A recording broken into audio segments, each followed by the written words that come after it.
About as disappointing as I've ever been in coaching with Saturday's effort, and it was an embarrassment to, and it can't happen like that, and it starts with me.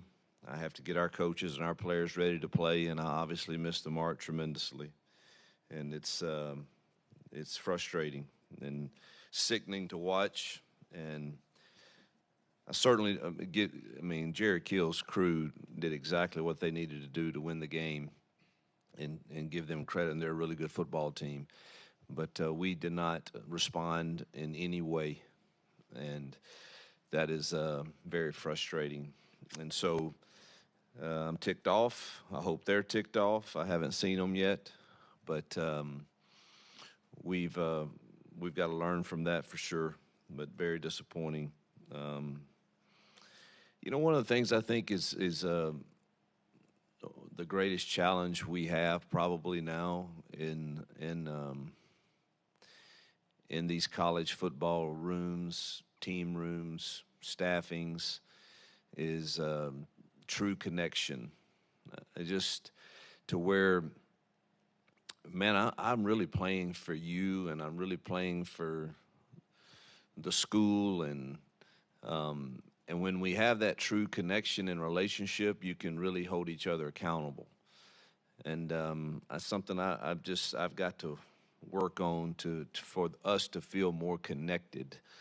Um, for when you get hit in the face like you did Saturday, and now we quickly got to turn the page and put that behind us for sure, because we all know what the Iron Bowl means to so many, and um, you can fix your feelings a whole heck of a lot with a good performance in that game. And so we've got to have a balancing act today when I get with the team on owning um, mine and everyone who had a responsibility in the way we played Saturday. We've got to own that, but we've got to move forward pretty quick for sure to get ready for what I think is the best team I've seen on film at the point at which we're playing them. I think they're playing at an extremely high level. So, man, what a rivalry to be a part of. We're going to try to educate our young men as best we can with use of former players and the history of this great game, and hopefully they have a clear understanding of what it means to so many people.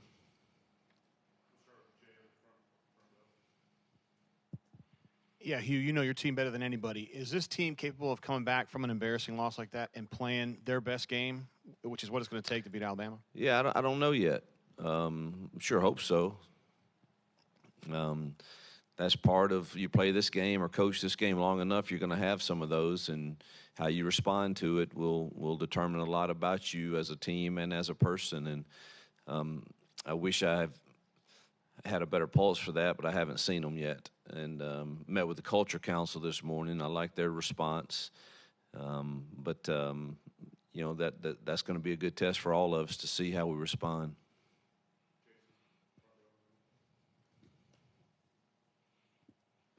Hugh, how tough is it this week to not get so amped up so early when you're emotional coming off a game like that? You're like I said, a little angry. To make sure that you're not playing the game Thursday instead of kind of ramping back up? Yeah, I hadn't given that a lot of thought because I'm so ticked off at the way we played. I think the biggest temptation you have right now is trying to make sure you don't overdo the game plan, and try to do too much because, of you think you've got to do this, and this, and this to have a chance to win against, one of the elite teams in the country. But so I think you got to guard against that for sure. I don't the over amped up I haven't sensed because most everybody I've seen, it's like they're in a fog from what happened Saturday, and we've got to snap out of that fast. And so I need to see a little amped up come practice today and tomorrow.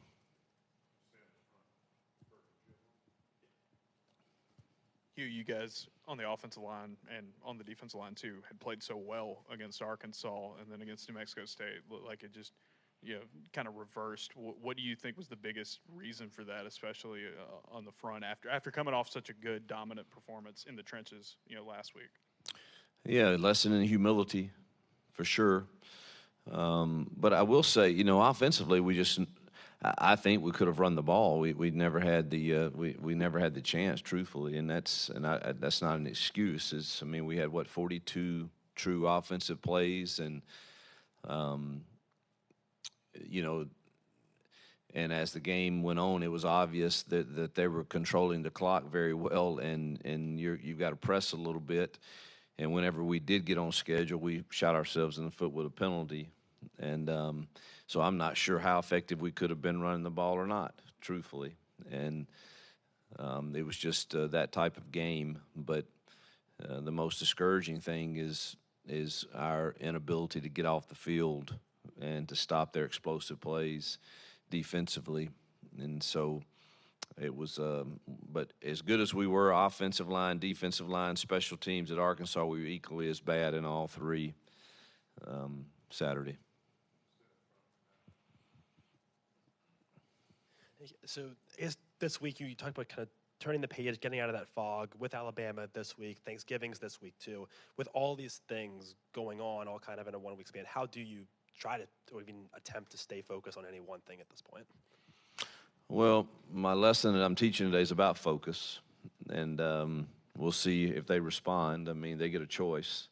Everybody has a choice of how you respond to whatever you're dealing with, and we'll all have that choice this week, but you sure would hope that if they got any type of competitive spirit in them as an individual, they're going to shake off the cobwebs and get ready for this war that they're getting ready to go into, and it will be that.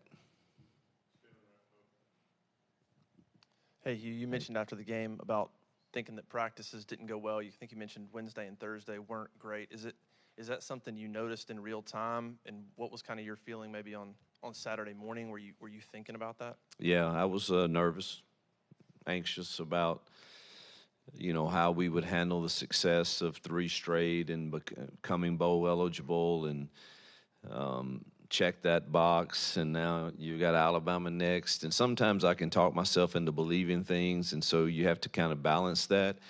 But I told my wife Saturday morning I'm really concerned about are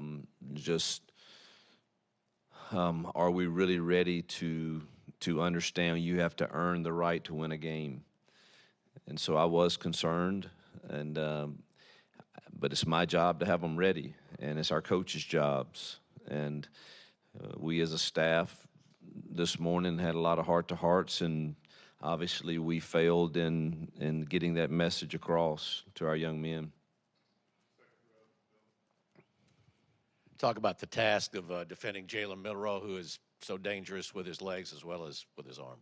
Yeah, it's, we did not fare well against a kid similar to him down in LSU, and now he's playing at a very high level with good receivers and good running backs. It's a very difficult task for sure. I don't know that you completely do that.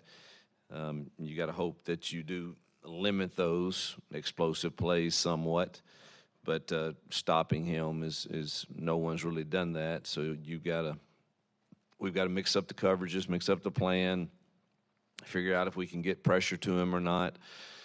Do we need a spy? You've got all those things going through our heads right now, and how much can our kids handle and do really, really well against all the different sets you might see.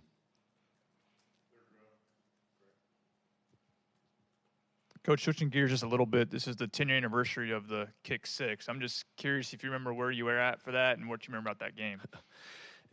I was trying my best. I don't think that I saw it live, or I believe I would remember that vividly. So we must have been either playing at the same time or on a flight back or something. I can't remember, but I do remember once I first saw it and found out, I couldn't wait to call Gus, say, man, you got to explain to me how in the world that felt. That's got to be one of the maybe the all-time greatest finish in college football. you got to. It's definitely top 3, I would think. But man, what a finish that was.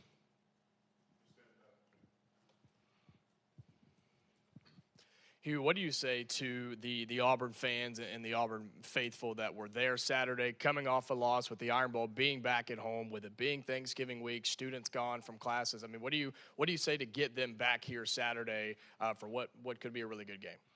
Well, the Auburn faithful are they have persevered through a lot of things, and they show up. And I've already apologized 100 times. For the effort that we did not give them Saturday. And, this is not the first program in year one to have some tough losses like this. And I could go down the list and mention some, but you probably know who they are better than I. But we're in a rebuild. That's no excuse for what happened Saturday. But, man, we expect to give you the best of ourselves come Saturday in the Iron Bowl, and so we appreciate all the times you give us your best, and I know this Saturday will be no different for them. Coach, you already mentioned about the run game from this past Saturday, but heading into this week, what is it going to take for you guys to get that going, especially going against an Alabama defensive front like how they've been playing? Hard. No one's running too much on that defensive front. We'll have a good plan, and our backs are good, and our tight ends are good, and our O-line is competitive. But we do need to establish a run game. It will be no fun if you're having to drop back and throw every down. That won't work. 15 and 41 off the edge for them are both really, really good. So it's we need to stay balanced and make them have to at least honor the run game. Hugh, you've coached against Nick Saban a number of times when you're at Ole Miss, and you've had success against him. When you're game planning for a Nick Saban coach team, what are some similarities that throughout the years his teams consistently do well? Tackle, mix-up coverages. Fronts haven't changed much. There's not a whole lot you can do with that. He's got a few more coverages that he runs now, but his teams are always physical and they're always going to tackle well. And you see that very vividly on these tapes also. Hugh, you mentioned Jerry Kill's game plan. What was it, maybe just particularly on offense, that made it so difficult to adjust once you kind of saw what they were doing defensively? Was it mostly time of possession? I guess, so what other factors do you think there were? Yeah, the time of possession killed our offense for sure, and the opportunities we had. But defensively, it's more missed tackles than we've had the last 3 games combined. We misaligned more times. The focus that we had, obviously, for the game plan was lacking. And, we didn't get it done. And it wasn't a whole lot of adjustments to do. They didn't do a whole lot. But, man, you got to give them credit when they did have a chance to make a throw in a tight window and make a catch in a tight window to convert a 3rd down or a 4th down or a score. They made every single play. And so give them credit for that. But we tackled so poorly. Coach, I know you said that you're giving a message on focus today. As you lead into the Iron Bowl, for you personally, what's going to be the marker that your team is progressing in the right way after you have these discussions? I don't think I'll know that until after Tuesday's practice. But Tuesday's practice needs to be physical. It needs to set the tone of what this game's going to be like. And you're going to get punched in the mouth in this game, and you better be ready to respond. And it's going to be a physical test of your will and of you physically also. And so Tuesday needs to it can't be that totally, but it needs to set that tone.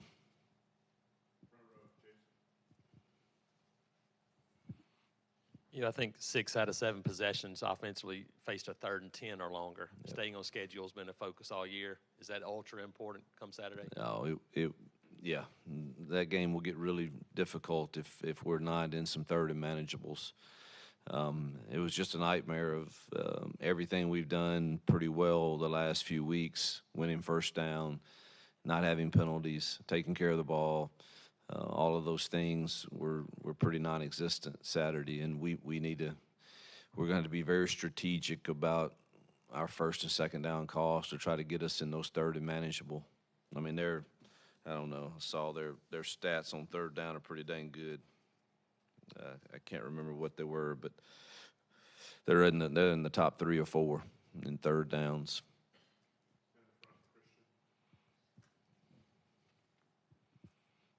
Hugh, with signing day coming up, how important is this weekend to get guys on campus and try and make a lasting impact? Yeah, that's it. We expect to have a plethora of great players here, and it will be our opportunity to present to them one last time before the season ends how great the atmosphere is at Auburn, how great our fans are, how great this atmosphere, this family, the Auburn family is to be a part of, and hopefully we can solidify, all the ones who are currently committed and maybe swing a few others to say, man, I want to go help them build something there. I know they can. They have the resources. They have the support. We need some players to come join us.